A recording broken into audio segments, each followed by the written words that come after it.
हाय बच्चों, मैं विक्की सिंह स्वागत करता हूं आपका एसवीपी इंस्टीट्यूट यूट्यूब चैनल पर।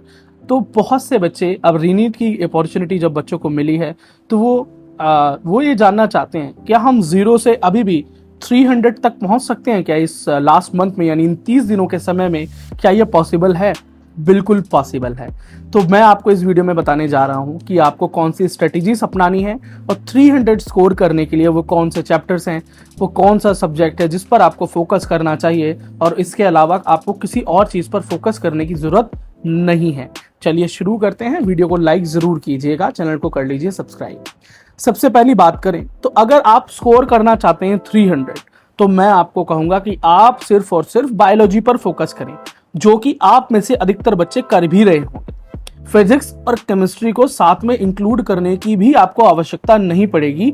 सिर्फ आप बायोलॉजी और सिर्फ बायोलॉजी के साथ जाएं।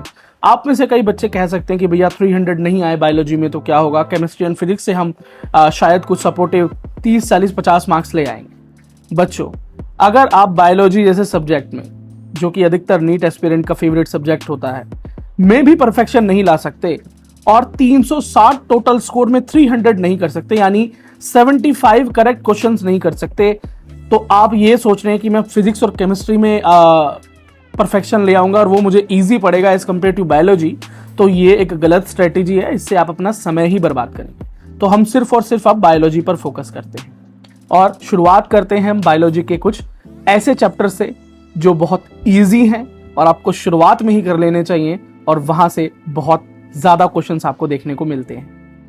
तो मैं आपको बताने जा रहा हूं बायोलॉजी के वो चैप्टर्स जो कि बहुत आसान हैं और आपको शुरुआत में ही कर लेने चाहिए, जहां से आपको लगभग 140 नंबर के क्वेश्चन देखने को मिलेंगे, 140, और एक बहुत बड़ा चंक आपका यहां से क्लियर हो जाएगा 300 अगर आपका टारगेट स्कोर है तो।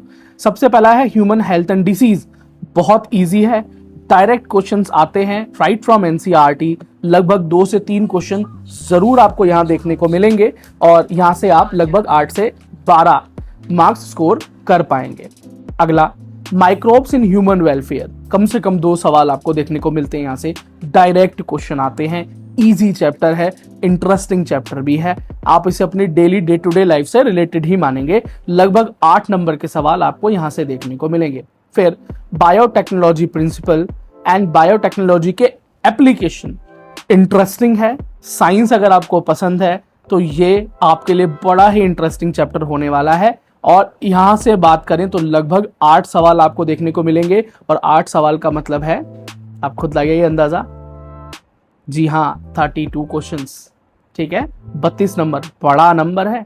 फिर बात करते हैं इकोलॉजी एंड इकोसिस्टम। ये इतना कॉमन है कि वो बच्चे जो कि बायोलॉजी से रिलेट भी नहीं करते, वो भी इस सब्जेक्ट को बहुत आराम से समझ पाते हैं, क्योंकि हम डे टू डे लाइफ में इकोलॉजी, इकोसिस्टम को डिस्कस करते हैं। पॉल्यूशन, है ना, पॉपुलेशन, ये सारी चीजें हम डिस्कस कर ही रहे होते हैं। तो ये नॉर्मल जीके आप इसको कह लें, तो मैं इसको कोई अतिशोक्ति नहीं कहूंगा। और यहां से आपको देखने को लगभग 5 सवाल मिलेंगे और 5 सवाल का मतलब है लगभग 4 से 5 सवाल का मतलब है 16 से 20 नंबर। बहुत ईजी 16 से 20 नंबर आपको देखने को मिलेंगे और कोई भी असर्शन, रीजनिंग, यानी इस तरह का कोई घुमावदार सवाल नहीं, सीधे सीधे सवाल आपको देखने को मिलेंगे। फिर बायोडाइवर्सिटी कन्वर्सेशन की बात करें, कंजर्वेशन, मेरी बात माफ कीजिएगा, बायोडाइवर्सिटी एंड कंजर्वेशन की बात करें, 2 से 3 सवाल, 8 से 12 नंबर। फिर ऑर्गेनिज्म एंड पॉपुलेशन से 1 सवाल लगभग आ सकता है। कोर्स कम थोड़ा सा डाउन हो गया है, यहाँ पर कट गया है, तो 4 से 8 नंबर मान के चलें, ज्यादा से ज्यादा। एनवायरमेंट की बात करें 2 सवाल आ सकते हैं, 8। फिर ह्यूमन रिप्रोडक्शन, जो कि आप में से अधिकतर बच्चों का बड़ा ही फेवरेट सब्जेक्ट रहा है और आपकी हमेशा ये डिमांड रहती होगी अधिकतर बच्चों की, जब भी टीचर क्लासरूम में आए ह्यूमन रिप्रोडक्शन पढ़ाया जाए, है ना। तो यहां से कम आपको 3 से 4 सवाल देखने को मिल सकते हैं। आपका इंटरेस्ट भी है इस चैप्टर में, 12 से 16 नंबर आप यहां से भी स्कोर कर सकते हैं। अब मैं बात करता हूं बायोलॉजी के उन चैप्टर्स की जो कि हाई स्कोरिंग तो है ही, लेकिन आसान भी हैं। आप कहें तो बहुत आसान भी नहीं, मुश्किल भी नहीं, आप इसे मीडियम कैटेगरी में रख सकते हैं। आप छोड़ना अफोर्ड नहीं कर सकते इन चैप्टर्स को। सबसे पहला है मॉलिक्यूलर बेसिस ऑफ इनहेरिटेंस। अगर आपका इंटरेस्ट है हिस्ट्री, मतलब ऐसी बायोलॉजी जो कि हिस्ट्री से कनेक्ट करती हो आपको, और लाइफ कैसे इस धरती पर आई, कैसे कैसे इवॉल्व हुई, अगर आपका यहाँ इंटरेस्ट है तो ये चैप्टर आपके लिए बड़ा ही इंटरेस्टिंग चैप्टर होने वाला है। आप में से बहुत लोग जुरासिक पार्क के बड़े फैन हैं, तो ये चैप्टर आपको कहीं ना कहीं उससे वो वाली वाइब्स देता है। 5 से 6 सवाल आते हैं इस चैप्टर से, कुछ 5 सवाल भी अगर आ जाएं तो 20 नंबर आते हैं। 20 नंबर, 20 से 24 नंबर एक चैप्टर से, जो कि इंटरेस्टिंग चैप्टर है, वेरी वेरी इंटरेस्टिंग चैप्टर। तो आप इस चैप्टर को छोड़ना बिल्कुल अफोर्ड नहीं कर सकते। अगला है प्रिंसिपल ऑफ इनहेरिटेंस। ये थोड़ा सा टेक्निकल है, पर हाँ मॉलिक्यूलर बेसिस ऑफ इनहेरिटेंस जैसी ही वाइब देता है। और यहां भी आपको 4 से 5 सवाल देखने को मिल सकते हैं। अगर 4 भी कम से कम मिले तो 16 नंबर मिलते हैं, और अगर मैक्सिमम तो 20 नंबर मिलते हैं। हम 16 भी लेकर चलें तो एक बहुत बड़ा नंबर है। फिर cell cycle and cell division, ये बहुत इजी चैप्टर है, लेकिन बच्चा इसके डायग्राम देखता है डर जाता है। Actually from right from 9th class से ही आपने सेल का इंट्रोडक्शन हो गया था, इवन 7-6 से भी हो गया था अगर आप प्राइवेट से पढ़े हो तो आपका इंट्रोडक्शन में मान के चलता हूं कि 9th क्लास में सबसे पहले सेल से हुआ, सेल बायोलॉजी से हुआ, और वहां से राइट अवे फ्रॉम आपने सेल पढ़ना स्टार्ट किया। लेकिन 11th में आते ही आपको वहां से डर लगने लगा, क्योंकि सेल साइकिल में आपको लगा कि बड़े ही अजीब और गरीब नाम है ये, कि किस तरह से ये माइटोसिस हो रहा है, म्यूसिस हो रहा है, और ये जी फेस क्या है, और ये जो अलग अलग फेसेस हैं S1 S2, ये कैसे हो रहा है, ये मेरे लिए बहुत मुश्किल है। जबकि अगर आप इसे आराम से समझें तो YouTube पर इनफ लेक्चर्स अवेलेबल हैं, SVP इंस्टीट्यूट पर भी अवेलेबल हैं, जहां से आप इन चीज़ों को बहुत ही आराम से और बड़ी ही इंटरेस्टिंग तरीके से समझ सकते हैं। बात करूं तो यहाँ से 3 से 4 सवाल देखने को मिलेंगे, लगभग 12 से 16 नंबर, कितना बड़ा नंबर है, छोड़ नहीं सकते आप। देन बायोमोलिक्यूल अगर आप कर लेते हैं तो यहाँ से 2 से 3 सवाल बायोलॉजी में, और कम से कम 1 से 2 सवाल केमिस्ट्री के भी सॉल्व हो जाते हैं। तो लगभग आपको 8 से 12 नंबर बायोलॉजी में और 4 नंबर कम से कम केमिस्ट्री में दे जाता है, मतलब 12 से 16 नंबर का फिक्स चैप्टर हो गया। इवोल्यूशन करें तो 2 से 3 क्वेश्चन, और वही मॉलिक्यूलर बेसिस ऑफ इनहेरिटेंस जैसे ही है। इवोल्यूशन बड़ा ही बढ़िया है भाई, कैसे आप इवॉल्व हुई, लाइफ कैसे इवॉल्व होती है। 2 से 3 सवाल, 8 से 12 नंबर। रेस्पिरेशन इन प्लांट थोड़ा सा मुश्किल है, 2 ही सवाल आते हैं, 8 नंबर का कर सकते हो।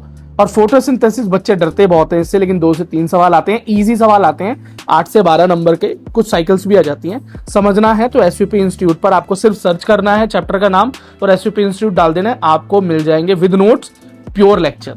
ठीक है, आगे बढ़ते हैं।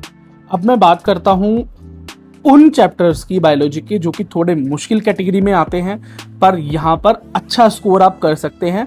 तो अगर आप सारे चैप्टर ना कर पाओ तो कुछ चैप्टर्स यहां पर जरूर कर लेना, सभी चैप्टर छोड़ने की गलती बिल्कुल भी मत करना, क्योंकि ये चैप्टर्स थोड़े मेमोराइज करने वाले हैं, मेमोरी बेस्ड हैं, और यहां पर नॉर्मल चैप्टर्स है जो कि मैंने इससे पहले बताया उनसे ज्यादा मेहनत लगती है, और बहुत बार मल्टीपल टाइम रिवीजन की रिक्वायरमेंट है, इसमें कोई शक नहीं। लेकिन मैं फिर भी आपको बता देता हूं कौन से चैप्टर्स हैं और कितने क्वेश्चन आते हैं, कितने नंबर के हैं, तो फिर आप सोच लेना क्या स्किप करना है और क्या नहीं। अगर 300 टारगेट कर रहे हो तो क्या इंपॉर्टेंट है। एनिमल किंगडम कम से कम 3 से 4 सवाल, एग्जाम्पल्स अधिक होने की वजह से बच्चे थोड़े से डर जाते हैं, लेकिन आप इसे कर सकते हो। अगर 2 से 3 बार भी रिवाइज करोगे, 2 बार पढ़ने के बाद कहीं ना कहीं क्वेश्चंस को अटेम्प्ट जरूर कर लोगे। छोड़ना मत, पढ़ना जरूर, याद ना हो पाए कोई बात नहीं, पर पढ़ना जरूर। लगभग 12 से 16 नंबर आएंगे। बायोलॉजिकल क्लासिफिकेशन इजी है, लेकिन वही है, एग्जाम्पल्स याद करना, क्लासिफिकेशन के टर्म याद करना बच्चों के लिए थोड़ा सा कॉम्प्लिकेटेड हो जाता है। 3 से 4 बार रिवाइज करोगे, 1 से 2 बार पढ़ोगे, कम से कम 2 बार तो पढ़ना पड़ेगा, तो कहीं ना कहीं आप रिलेट कर पाओगे, और क्वेश्चन जब पेपर में पढ़ोगे तो जरूर आप रिलेट कर पाओगे। ऑप्शन में आप थोड़ा एलिमिनेशन वगैरह करके कहीं ना कहीं राइट आंसर तक पहुंचने की कोशिश कर सकते हो। स्किप किया तो मिस करोगे कम से कम 2 से 3 सवाल, 8 से 12 नंबर।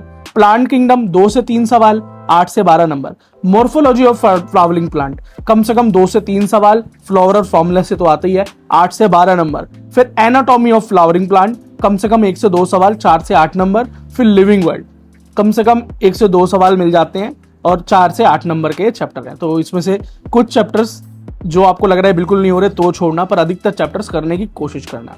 अगर आपका कॉन्फिडेंस नहीं है तो आप इजी चैप्टर से स्टार्ट करना, फिर हार्ड की तरफ बढ़ना। लेकिन आप कॉन्फिडेंट है तो मुश्किल चैप्टर से स्टार्ट करना और फिर इजी की तरफ बढ़ना। अब डिपेंड करता है कि आप किस मोड में प्रिपरेशन कर रहे हैं। तो एक फाइनल स्ट्रेटेजी मैं आपको बता देता हूं कि अगर आप 300 स्कोर करना चाहते हैं बायोलॉजी में इन 30 दिनों में, तो सबसे पहली बात, एनसीईआरटी आपको छोड़नी नहीं है।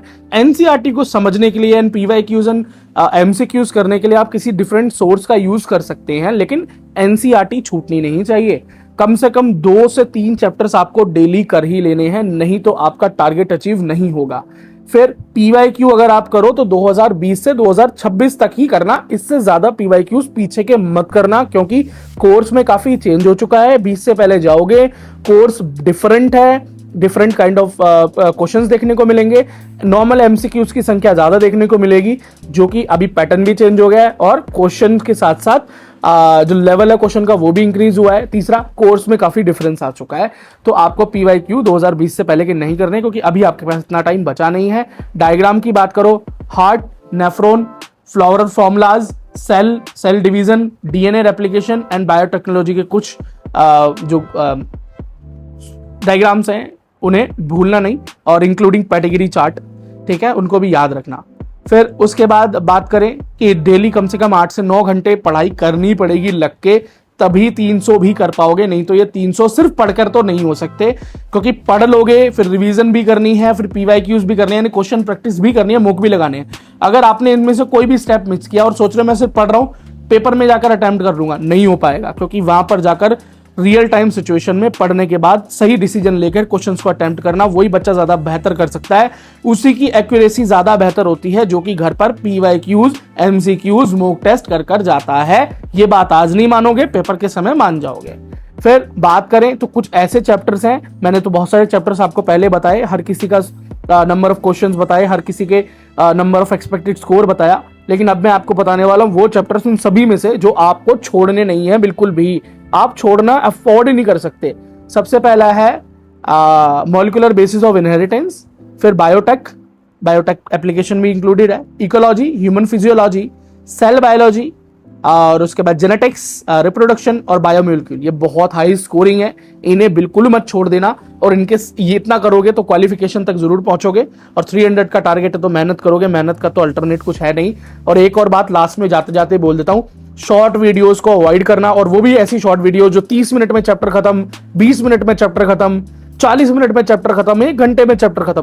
इस तरह के चैप्टर्स को अवॉइड, इस तरह की शॉर्ट वीडियोस को अवॉइड करना, क्योंकि आपको ये सेटिस्फेक्शन तो दे देंगे, हाँ भाई चैप्टर खत्म हो गया, ना तो कुछ समझ में आएगा, ना कॉन्सेप्ट क्लियर होगा, ना एमसीक्यूज लगेंगे, और असर्शन, रीजनिंग जैसे या स्टेटमेंट बेस्ड क्वेश्चंस आ गए आपके सामने, तो फिर शॉर्ट टर्म मेमोरी लॉस ही हो जाएगा, अटेम्प्ट कुछ नहीं हो पाएगा और रिजल्ट आएगा नील बटे सन्नाटा।